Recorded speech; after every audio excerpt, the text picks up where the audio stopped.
Well, Gavin, our setup is finally back to... I wouldn't say back to normal. It's not. Nothing we do here is normal.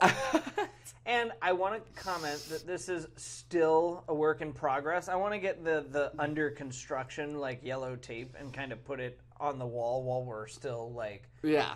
Because you ordered some nice prints that are going to fill up some of the empty space. Not yet, but I will. I've got a Nightmare Before Christmas print that actually has a piece of the original film in it that's going to go up there, as well as some... Yeah, I know.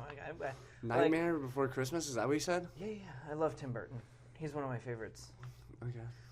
He hasn't made a movie in a while. We can't talk about it. I mean, mine is just going to be literally Miles Morales' Spider-Man everywhere. Yeah, so. I know. That's because you're obsessed with Spider-Man. That's not new to anybody on the podcast. If you've watched anything about the podcast, you would know because, like, we're talking about we could hoppers. In fact, we're talking about Undertone today, and I'm sure you're going to be like, yeah, and so, Gwen Stacy would totally have done things differently. Like,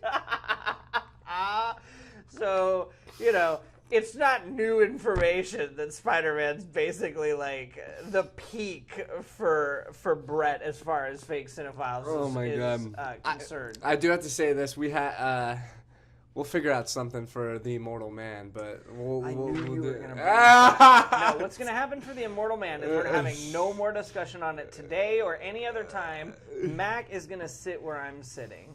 Yeah. And you two are going to do the podcast. We will. And you know what? I'm not even ashamed to say it. I haven't seen a single episode of that TV. I haven't seen the movie. And it's too much. One of the greatest pieces of cinema. Okay, sounds great. Anyways. So Undertone. Not one of the greatest pieces of cinema. No. Spoiler alert. Undertone, A24's biggest flop for years and years and years and years. Did have a shockingly low budget for any A24 film. It did make profit. So it was automatically a success. It did make profit, but when you come in at $500K for your budget, like you'd have to make an Ice Cube type movie that came out on Amazon. I can't even remember the name of the movie because it's so bad. I was gonna throw that off the cuff. It was like 1% on Rotten Tomatoes. 1% on Rotten Tomatoes. 2 on IMDb. It was terrible. Awful. But you'd have to make that kind of a movie not to turn a profit. And this movie did do some things that were cool, and we'll go over those. But it made the lowest profit of any A24 film, and we just recently did an episode where we hyped up all of the awesome things that A24 has done, not only in horror, but all sorts of cinema. This is not an example of A24's best work. It's not an example of their good work. Yeah, it was pretty bad. One thing that I do have to give credit to is the marketing team. The marketing for this movie was amazing. They did a great job. The trailer was unbelievable. It's definitely a new take on horror that I was even interested to see. When you brought this up and then we saw the trailer, immediately I was like, wow, this is something that I personally have never seen before. I mean, kind of like focusing so much on sound as the focal point of being the main thing that's going to scare you, especially with, pretty much everyone starting a podcast nowadays. How ironic is that? But utilizing that part of the creativity of like how to scare someone, and I thought when we walked into the theater, I thought I was going to be just scared. The most terrifying movie ever. And I mean, I remember we were at work when I told you we were going to see this movie. Yeah. And you said, oh, what movie is that? And so I scooted over and played you the trailer again, so that way we could be reminded of what the movie was. And I remember you just looked at me and you were like, I don't want to see that. No, I don't. No. I don't. Because I knew that the creative elements of it first of all, the sound was amazing. I thought... Hands down, the sound was the best I've heard in a horror film ever. When she puts on the microphones, I mean, it's like you're putting on the microphones. The sound is perfect. The podcast element of it is very kind of like... It's very scary at some moments. The phone call, the sound effects, everything that went into it, from the intro music to the recordings to, everything sounded very authentic and like you were there with them in the moment. Yeah. And that's the only, like, I would say positive about this. From, like, a horror standpoint and from even just kind of, like, a storytelling standpoint, it falls completely short for me because the whole entire time you're basically teased the whole entire time that something's going to happen. You know, they do the stereotypical, like, camera angle, but then they dark something out. They do a pan for, like, 15 minutes, and you're like, oh, my God, something has to happen. Something has to happen. And then it never happens. So that's where I just absolutely hated this movie. I mean, like, for one, listen, it's not... A horror movie has to have, like, at least a moment or 2 moments or 3 moments that where it's like, oh my God, I have to talk about this with Gavin or my friends or something that scares something you. that got you. This is more or less more like thriller than anything else. Like, it's more like tension. They definitely take tension. It's a very tension-based movie. Yeah. And the thing that I have written on our notes is Brett is a baby about horror films and wasn't scared. Yeah. Every horror film we've been to, I've always walked out of the horror film being the one that wasn't scared as much as you. You and I walked out of the horror film both going, like, what are we doing? Yes. Wasn't scared. Didn't bother me. Not an issue. The story was kind of compelling. That's where I disagree with you on that one point, is that for me, the story was interesting. There's things I thought they could have done better with it. But as far as horror movie stories go, getting these recordings, having the demon's name in reverse, having a lot of these things with the nursery rhymes and some of the lore and stuff like that, it's definitely something that they kept a better track of than some of the other bad horror films we've seen this year. What was the name of the body horror with Dave Franco? Together. That lore, the story there, everything was so jumbled and all over the place and everything else. This story was at least very linear. Hey, it's very Paranormal Activity. You get the build up. Hey, it starts kind of innocent, and then it starts to get a little creepier. And then we're talking about, murdering people in our homes and possession and all these other things. The history of it, too. The history of it, the nursery rhymes, how it feeds into the demonology, the possession, the everything else. And so you look back at it and you go, okay, all of that makes one cohesive story. And so for a baseline for bad horror films, okay, that's not half bad. But then you go and you look at horror films like 28 Years Later, The Conjuring, and movies like that, and you go, okay, how does it compare to those stories? Well, no, it doesn't stack up. Not at all. But it has, like, that entertainment value to it. Like, for Conjuring, for example. Like, I mean, you may have some gripes here with certain parts of the movie that might be, I don't know, cringy or unrealistic or whatever. I think this movie is definitely realistic in a sense of, like, horror. Like, they kept it very grounded. Grounded, yes. But it just doesn't have that, like, entertainment value. You're just constant. It's just a constant tease of, like, something might happen and then nothing ever happens. Well, and I bring up the Paranormal Activity movies because they were the last set of horror movies that became viral for doing something that was truly, truly different. They were very low budget. Yeah. They filmed on just like the home movie cameras for Paranormal Activity 1. The series has obviously taken off way, way higher budget since then. Yeah. But Paranormal Activity 1, it was a couple of people that knew each other. They were filming on their home equipment. They edited it themselves, and they used practical effects that they could find around the house. And it was all found footage. There was no professional videography done. There was nothing that was typical horror film that you'd see in Scream or Halloween or anything else like that, and it blew up. But in those movies, even though they're also this kind of slow build, there were jump scares. There were things that startled you because, well, hey, my wife stood at the side of my bed and stared at me all night while I was sleeping. Okay, well, I have a roommate, and I know if I woke up in the middle of the night and my roommate was standing next to me, comatose, eyes wide open, just staring at me, you know what? I'd be terrified too. And this movie has none of those moments. And every moment that looked like it was leading to something had no payoff. Yeah. Had nothing that made me go, okay, now if that happened, that would be creepy. Yeah. If I look down a dark hallway, it's not creepy. Because you know what? If I look down a dark hallway and I can't see, I just go, Oh oh, my would you look at that? Like, I just can blinding me, and it's just what? But that's the point, is that it's like, oh, look, I can see. Yeah. Somebody's down there, I'll blind him. Great, no big deal. iPhone's flashlights are pretty good. Like, I just thought they were going to do so much more with the sound-based horror. There were some times where, in the theater, because especially, like, the theater experience, like that, this movie is one thing I'll give them credit for. It's best done in the theater. Yes, and it makes people, like, I have to go see that in the movie theater to get, like, the full experience. If I go watch this, like, in my living room, I don't think you're going to get Your this. Your TV speakers are not going to do it justice. I don't think it's going to do it justice. So while you're in the theater, there's just certain sounds that you hear from, like, the left corner and then back out. And then when it sounds like it's in the headphones, but it's not.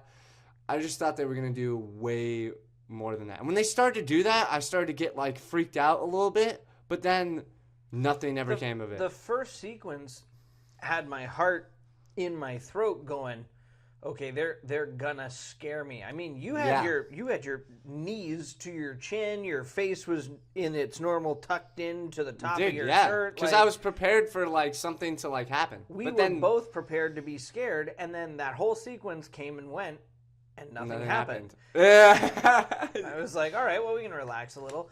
And then the entire movie came and went, and I went, I just felt, all right.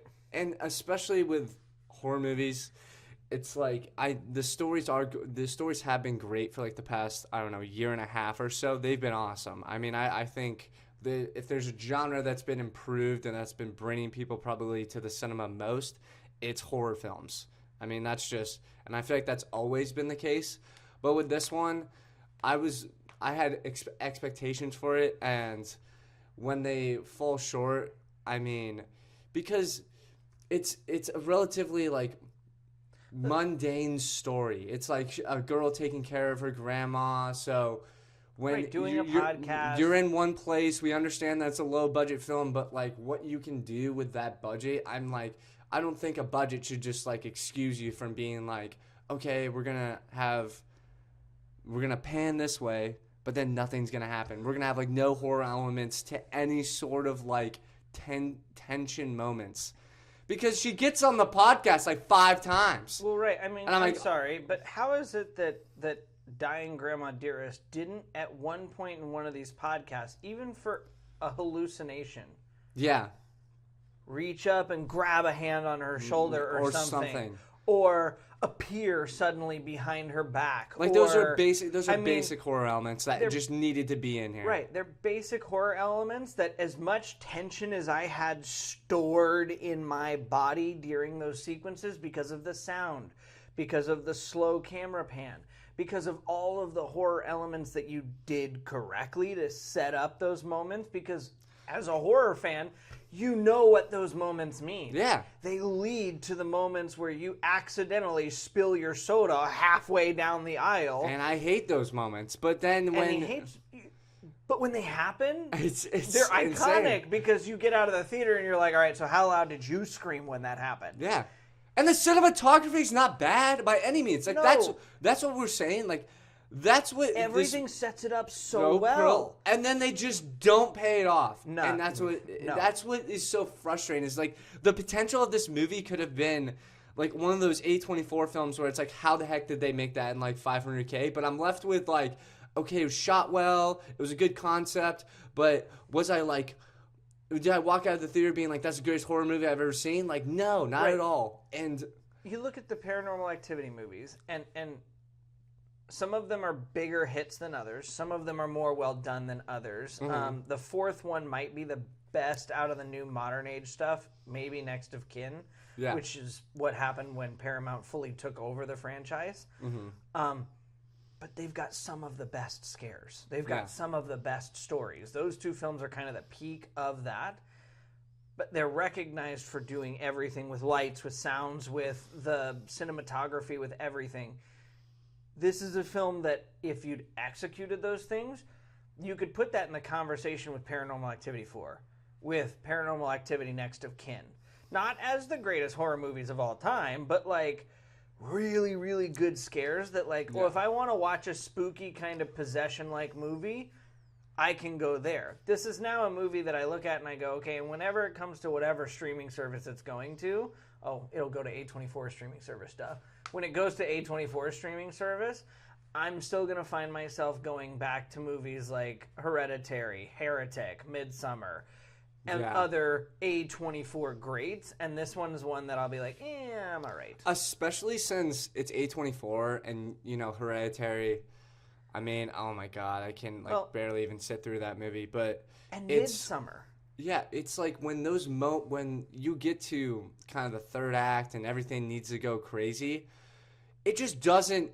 They go crazy with the sound, but it's just the physical fear that needs to be there. There needed to be more of it. I mean, like the Pierce example, in my opinion, from what I remember of the movie, is, they have 3 shots that they really focus on when she's doing the podcast. They obviously have the behind angle where they black out like a corner of the hallway. Then they have like sort of this front angle where you can see that same corner, but like they're blocking off the wall so somebody can appear. Finally, some sort of spirit or something, I assume it's her grandma, I have no idea. It was her grandma, appears in the back and you can see the silhouette. And it was the first time where me and you were like, here we go, this is it. This is going to happen. Like, oh my God, she's going to grab her shoulder or something.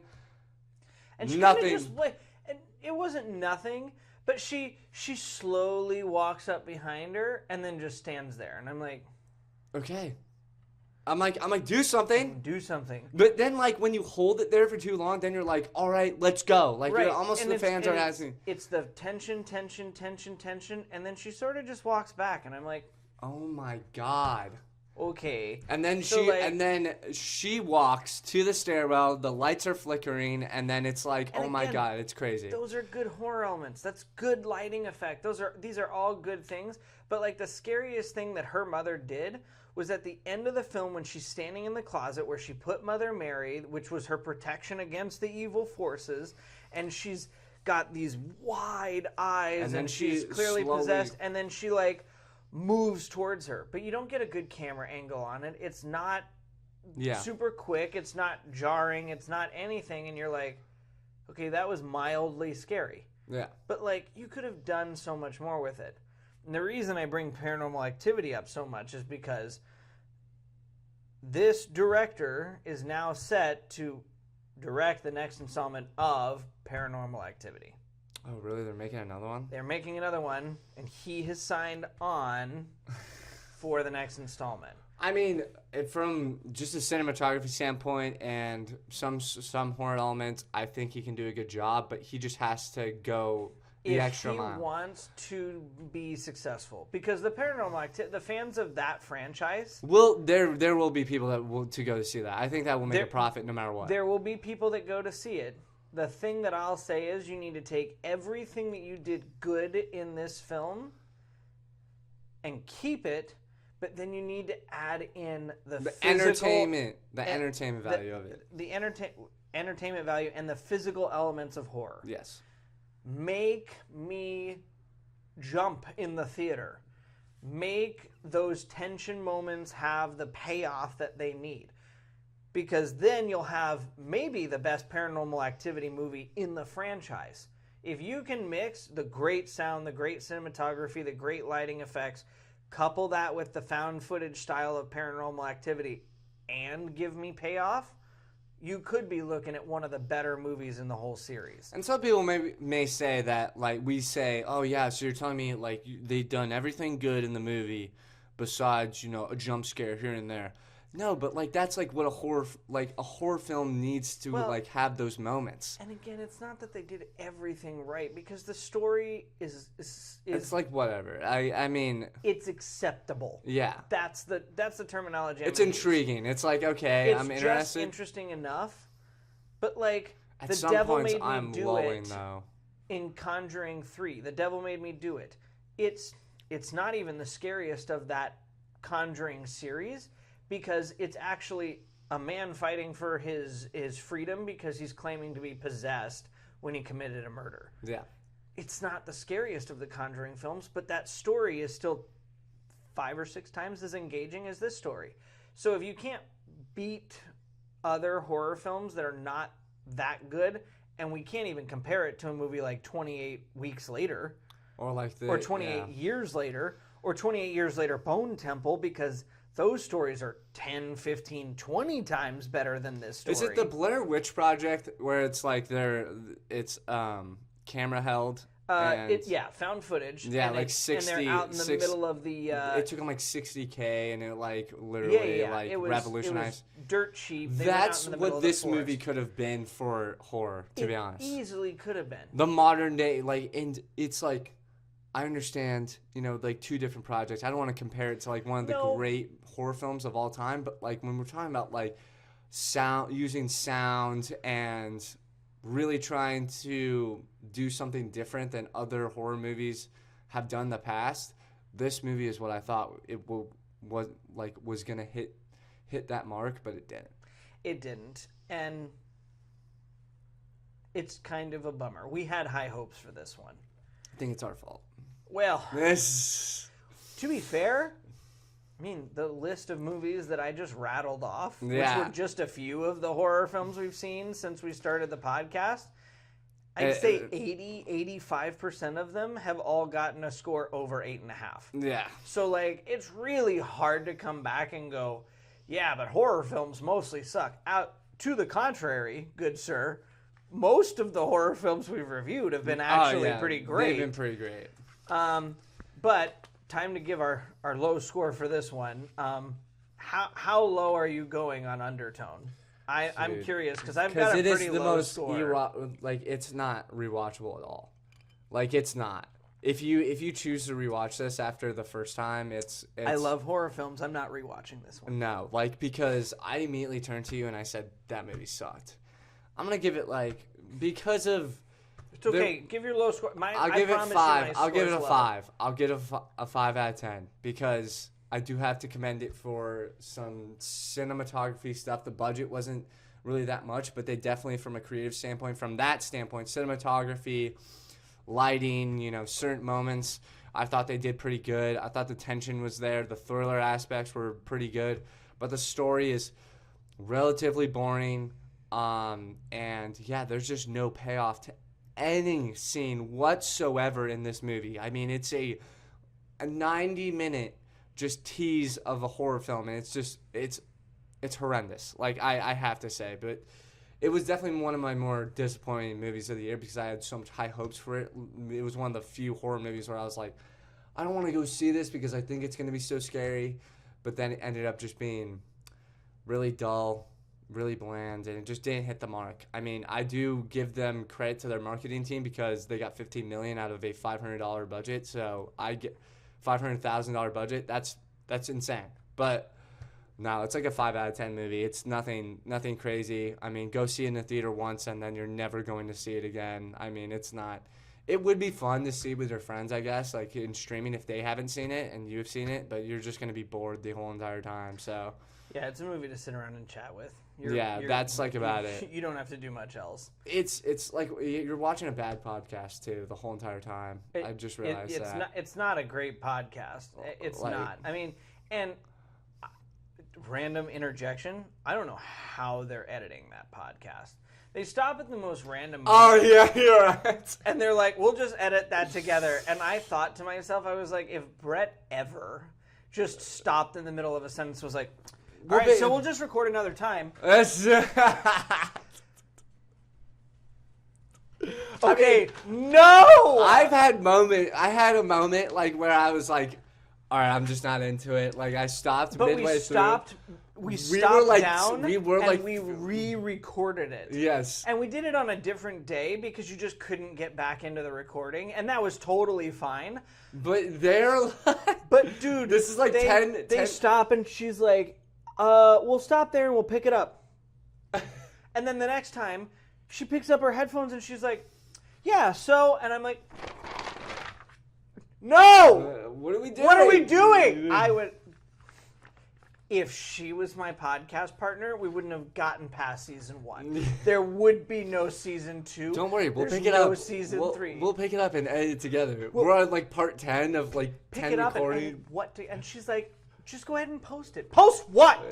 I can't. Plus, what? Like you like talking about one like lullaby? That's how you done? One lullaby? And by the way, the clock somehow jumps for like 45 minutes after like a 3-minute conversation of them talking on the podcast. I'm like, no. Okay, so is your podcast like 5 hours long based on this 3-minute conversation? And like, how much are you editing? I'm getting way too worked up here, but like I do remember that making me absolutely rage-filled in the theater because I was like, this would send me. Yeah. I could not do this. Like, unacceptable. I'm dropping my score because of that. I forgot about that. I'm giving it a 4.8.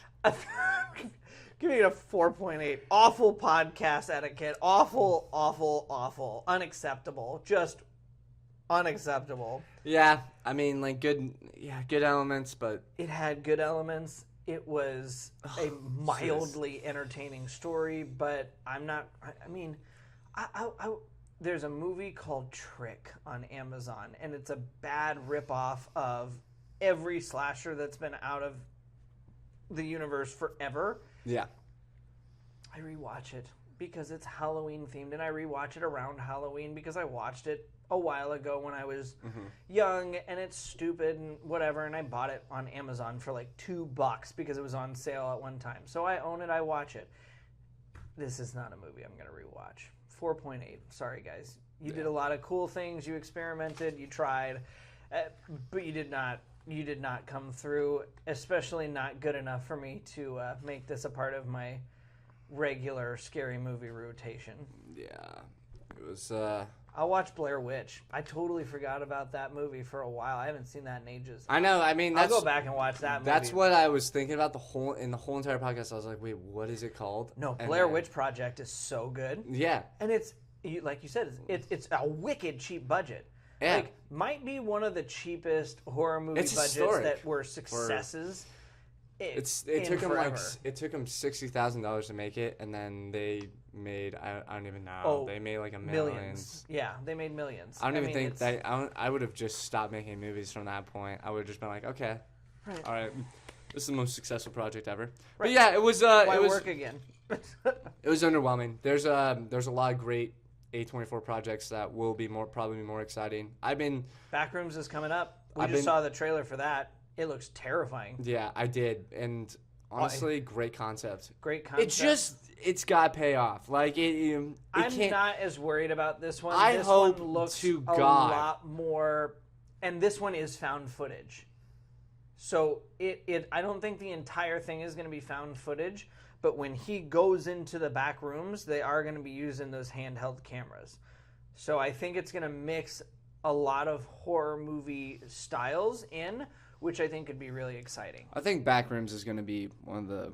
Backrooms is their next huge success. That's my way too early prediction, is that Backrooms is going to be A24's next huge horror movie Do you hit. think it's going to match up to Hereditary? And I think it'll pass Hereditary. I don't think it'll beat Midsommar.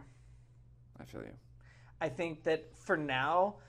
A24's peak is always going to be Midsommar, and everything else has to try and grasp that. It is still their best horror film to date, in my opinion. I think it'll be better than Hereditary. It might be better than Heretic. I don't know if it peaks that movie, though. We'll see. I have high expectations, but... it's let us down before, so let's hope it doesn't. If it's boring, I'm gonna be pissed. But I don't think it will be. I mean, I'm easy to scare, so it's an interesting concept enough to where I'll be entertained no matter what. Yeah. Like Infinite Rooms or something, and he's like freaking out. Who knows? But yeah, Undertone, underwhelming. Undertone, underwhelming. Great way to wrap up the pod. Fake Cine-Files. Time to do reminders of end apps.